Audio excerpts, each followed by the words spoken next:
আমাদের বিয়ের ১ মাস হয়েছে, এখনো শারীরিক কোনো সম্পর্ক হয়নি। হাসব্যান্ড চাচ্ছেন আমরা যখন একসাথে ঢাকায় শিফট হব তখন সন্তান নেয়ার ব্যাপারে ভাববো। যাতে এর আগে কোনো ঝামেলা না হয়। এখন আমরা দুজন আলাদা ডিস্ট্রিক্টে আছি। এই অবস্থায় আমাদের জন্য জন্ম নিয়ন্ত্রণ করা জায়েজ হবে কিনা? ১ম কথা হলো যে এ ধরনের কোনো প্রতিবন্ধকতা আ যেটাকে আপনি প্রতিবন্ধকতা মনে করছেন যে এখন বাচ্চা হলে দুজন দু জায়গায় আছি, ঝামেলা হবে। তাহলে আমরা একসাথে থেকে তখন বাচ্চা নিব। এজন্য ওই পর্যন্ত আমরা জন্ম নিয়ন্ত্রণ করব। এই কারণটা শরিয়া গ্রাহ্য কোনো কারণ নয়।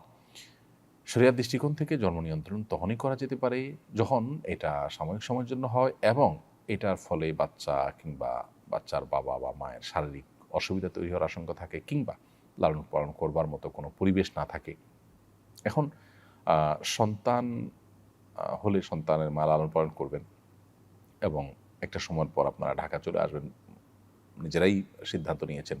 তাহলে এখন আপনারা যেখানে আছেন না কেন বা আপনি যেখানে থাকেন না কেন সেখানে সন্তান লালন পালন করাটা এমন বিষয় নয় যে এখানে অসম্ভব। হ্যাঁ? ২ টা বা ৩ টা সন্তান আছে, ছোট, ছোট। এখন আরেকটা সন্তান হলে কোনো কাজের লোক নাই, একা লালন পালন করা কঠিন হয়ে যাবে। এটা একটা বাধা হতে পারে, যুক্তি হতে পারে। কিন্তু এবারে ১ম সন্তান, আপনি নিজের সন্তান নিজে লালন পালন করতে পারবেন আলহামদুলিল্লাহ। সুস্থ স্বাভাবিক মানুষ হলে এটা আপনার জন্য অসম্ভব বা অসাধ্য নয়। বিধায় আ সন্তান এই মুহূর্তে হলে দুজনের মধ্যে ভুল বোঝাবুঝি হতে পারে। এটা একেবারেই একটা দূরবর্তী যুক্তি।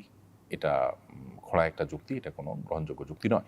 যার কারণে এর ভিত্তিতে আপনারা জন্ম নিয়ন্ত্রণ করতে পারবেন না। জন্ম নিয়ন্ত্রণটা মৌলিকভাবে কোনো জায়েজ বিষয় নয়, বরং শর্ত সাপেক্ষে সেটি জায়েজ হয়। আল্লাহ তাআলা আমাদেরকে বিবাহের মাধ্যমে, দাম্পত্য সম্পর্কের মাধ্যমে মানব ধারা পৃথিবীতে অব্যাহত রাখবার নির্দেশ দিয়েছেন। বিধায় এখানে নিয়ন্ত্রণটা করা যাবে শর্ত সাপেক্ষে, সাধারণ অবস্থায় নয়।